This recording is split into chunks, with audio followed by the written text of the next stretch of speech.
Brazilian troops now at the main point of entry between Brazil and Venezuela. This is what the border town of Pacaraima looks like after the anti-migrant violence over the weekend. MILAGROS HIDALGO has been waiting for her 3 children for hours. The Venezuelan has been living with her husband in Brazil.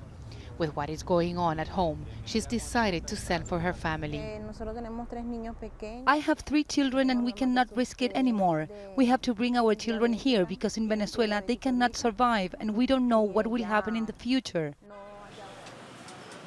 The authorities in this northern Brazilian state say the scale of the influx of men, women and children from Venezuela is now on the scale of an emergency. The state government wanted to close the border temporarily, but their federal counterpart said doing that would be illegal. Around 800 Venezuelans come to this place every day escaping the crisis. Here they're given a meal, they're vaccinated, and they're given an identification.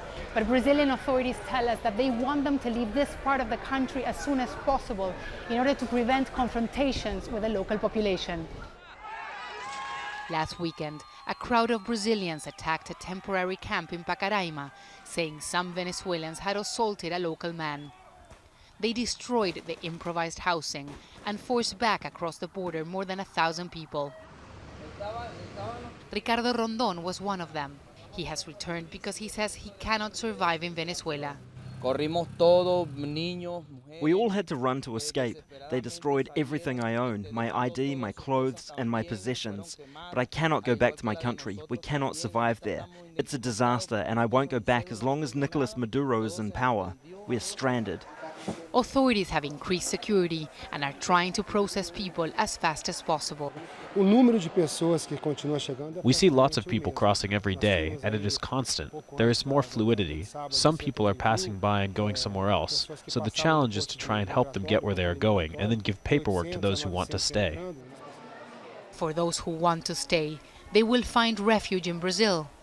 But neighborly hospitality is being put under severe strain by Venezuela's economic crisis. Teresa, Al Jazeera, Pacaraima, Brazil.